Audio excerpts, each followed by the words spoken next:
is your Classic Metal Show right here on theclassicmetalshow.com. That is brand new stuff from Michael Monroe. That one is called The Pitfalls of Being an Outsider. It is from the new release, One Man Gang. And on the line right now is the One Man Gang himself. It is vocalist Michael Monroe. Michael, how are you, sir? I'm good. How you doing, Chris? I'm good, man. It's always good to get music from you, man. It's, you know, if there's one dependable artist out there that you know you can just put on a record, it's gonna rock. It comes with, you know, no bullshit about politics or social justice or anything. It's definitely you, man. So welcome once again, man. Appreciate that. Well, Michael, let's talk a little bit about One Man Gang, man. It's everything that I think people would expect from you, but at the same time, there are some new twists and nuances to the music. Don't you agree? Yeah. I think we've come of age with this band, and we expanded. I always try and go for something new and broaden my horizons, and I think we succeeded well in this one. Sure. You definitely did. Now, for people that aren't aware, Michael, who are the players that are with you on this record? The same band I've had since 2010, almost 10 years now, with Sammy Alpha on bass, the original Hanoi bass player, Sammy Alpha on bass, and Carl Rockfist on drums, Steve Conte on the other guitar, and then Rich Jones on the other guitar. Rich has actually been in the band for a little over 5 years now, but we started in 2010, so it's like with the last 3 albums plus now this 4th one, it's been the same band. Only the guitar player changed. On in the Sensory Overdrive in 2011 had Ginger Wildheart on the other guitar, and then the next album, Horns and Halos, in 2013 was Dragan was on the guitar, but then he was replaced by Rich Jones. And Blackout States album had Rich, and the new one has Rich. So it's the same lineup, pretty much, that we started with Sammy Alpha in 2010. Sure. Almost 10 years now we've been together with this band, and it's I couldn't hope for better players than these guys, and great guys too. Sure. Have a lot of fun together, and you could tell the vibe on a record, and when we play live, it comes across that we really have a good time together and stuff. Sure.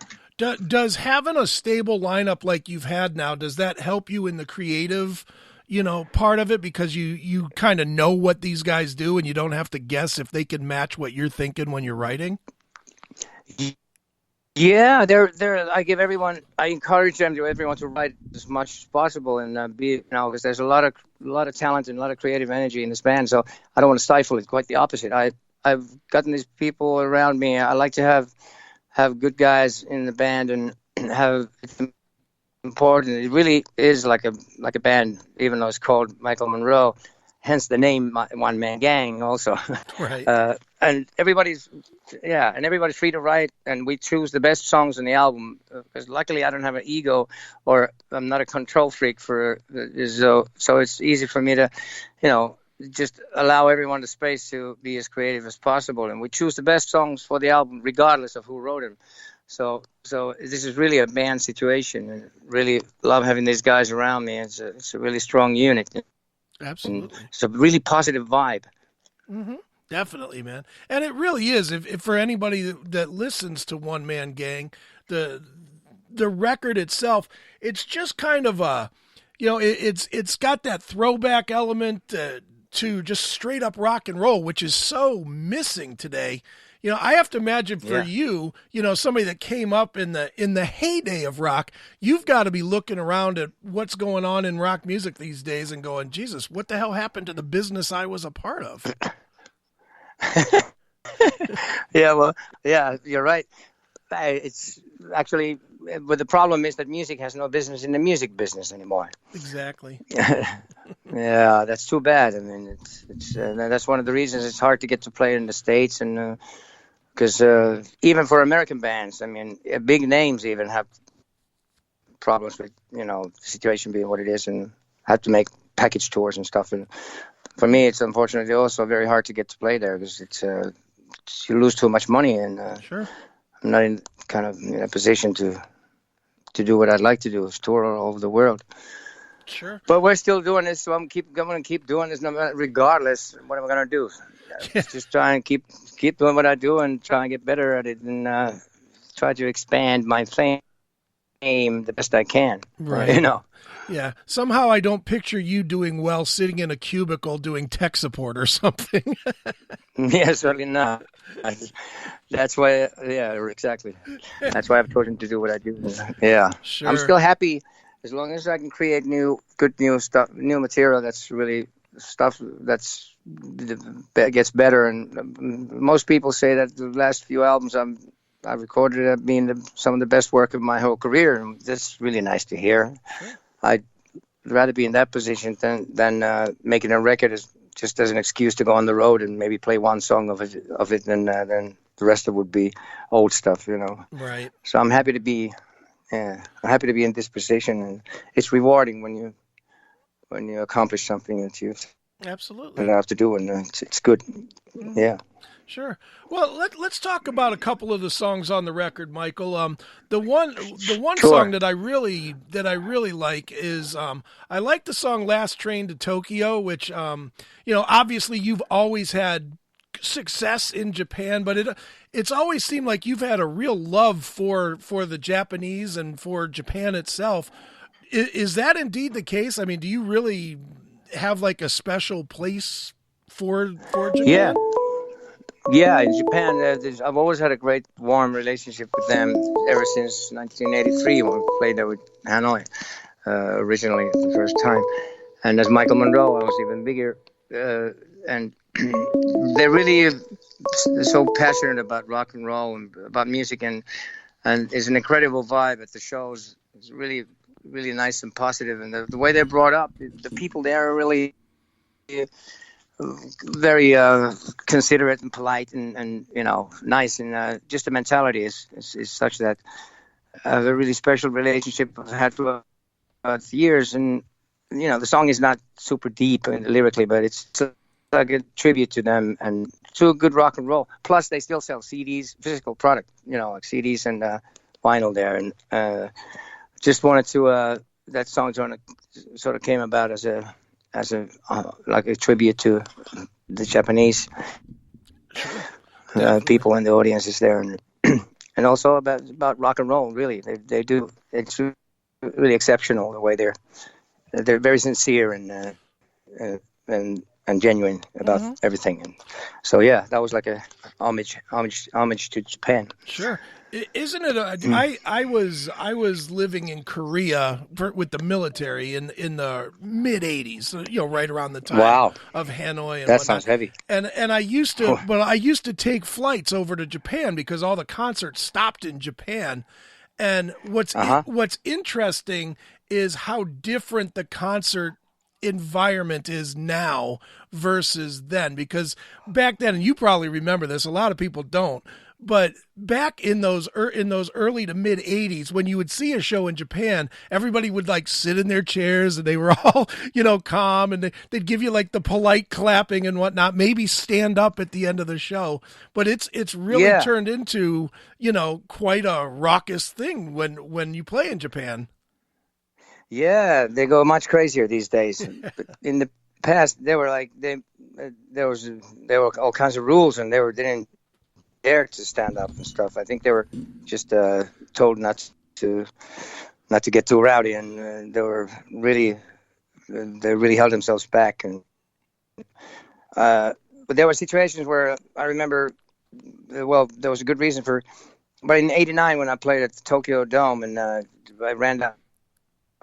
went down off the Eagle ramp down to the audience, and the security was running. They freaked out. They were like, "Oh no, don't do that." So apparently, some gig, Richard Blackmore's Rainbow had a show there, and I think Ronnie James Dio went to the audience, and people just panicked and they stampeded. They stepped over each other, and somebody got killed. Wow! People got killed. I think at least one person was trampled on and got killed in the whole hassle, and therefore they had me sign this agreement for the next day's show that I would not go up to the audience. Wow. But that was in 1989. Yeah, they were really serious about it, and I understand why. But nowadays they don't get that hysterical either. They're more sensible about it, I think. Sure. Also that they don't step over each other and stuff. But it was at that time. There were touching moments with the fans, and it was kind of crazy. Definitely. But yeah, it's changed a lot. They're more sensible now, I think, the whole thing. Sure. Well, Michael, let's talk about another song on the record as well. One that really, of anything you've ever done, at least that I've heard, which I think is pretty much everything. This has the most unique vocal. The song "In the Tall Grass." What a different vocal for you than really anything that you've done previous. Yes, thank you for noticing that. I was very I was actually proud of that, because the song's about like kind of losing the end of the innocence when you're a teenager, and then you realize, you think everything's safe and all, and then you realize that the world isn't that safe. It can become very scary and sinister place. And so I tried to go for the kind of innocent child in the verses, sort of, softly and like a childlike kind of thing, and then for the choruses be more, sing them harder. And I went for a really soft approach, and then I even surprised myself. I was listening back to the vocal. I was like, wow, I never really sounded like that before. So I like to expand my horizon, try to always go for something new and reach new heights and new things. And I was really happy to be able to accomplish that. Sure. On that one, I agree. I'm glad you picked that one out. Oh yeah, it really was. Never sounded like that before, right? No, not at all. And as somebody that has, listened to you throughout your career, when I first heard it, I literally, I'll just tell you the truth, I went back to the bio that the record company sent, and I looked to see if you had a guest vocal on it, because I was like, wow, that does not sound like you. It's wow. A cool vocal. Cool. Thank you. Appreciate it. Yeah, it's all me. I'm singing all the lead on the album. Yeah, sure. That's great. Nice. Appreciate that. That's cool. Well, yeah. In addition to that one, Michael, you've got some other tunes on here that are definitely what people would expect. Just straight up rockers that just sound like they would just sound great in a anywhere from a bar to a stadium. Stuff like Junk Planet or Hollywood Paranoia. Just straight ahead rock tunes. Why do you think people have gotten away from just going out to a club or going out to a show, seeing a great band and just having fun? It just seems like that old style, that style has just gone away. And it's really kind of sad that, that we're in such an environment now that everything's so serious and nobody can just go out and have fun. Yeah, the spontaneity has been kind of lost and being in the moment. I think the machines or the internet and everything is like, people think that things are so much easier, but when you push a button and you sort of supposedly get everything, as like with music too. I think maybe they just, I don't know why, but people just seem to have forgotten about the simple things and the best things in life, about being in the moment and going out to see a band live. It's something that you can't duplicate. You can't download that feeling that you have when you see a band live and you're in that moment. That's what it's all about. And rock and roll too. You got to just be there and in that moment and live it. And it's not something you can just get by pushing a button on your laptop. Right. So I think that's the world has changed with the internet a lot. Right. No. There's a lot of good things about it, but then there's also the downside is that, everything's so calculated and sterilized and sort of, spontaneity is gone. I always say to people that the internet took the passion out of it. It's just become, it's kind of like watching a TV commercial. It's like, okay, you can or you can't, and there's no passion for it anymore when it's that easy, to I agree. It's sad. That's true. That is true. It's sad. It's very sad and unfortunate. Well, hopefully it'll turn around one day. Maybe people will start seeing that, and it'll have a counter reaction. Maybe. Yeah. Definitely. So Michael, what are your plans going forward with One Man Gang? I'm assuming that you're going to be touring, at least Europe and the European areas. No? Yeah. Okay. Yeah, we're going to start a European tour on. We're playing in Helsinki. The record release it comes out on October 18th, and now we're playing in Helsinki. Then we're going to on the 22nd. We're going to Norway. We're doing a European tour: Norway, Sweden, Copenhagen. We're playing Paris, France, some in Germany, and then 10 dates in UK. And we're going back to Japan in the beginning of December. So we'll be touring on this album in the next, 1.5 years or so, at least as much as possible. Sure. We have a good new agent, Broad UTA, that's booking us now, and that's, it's promising.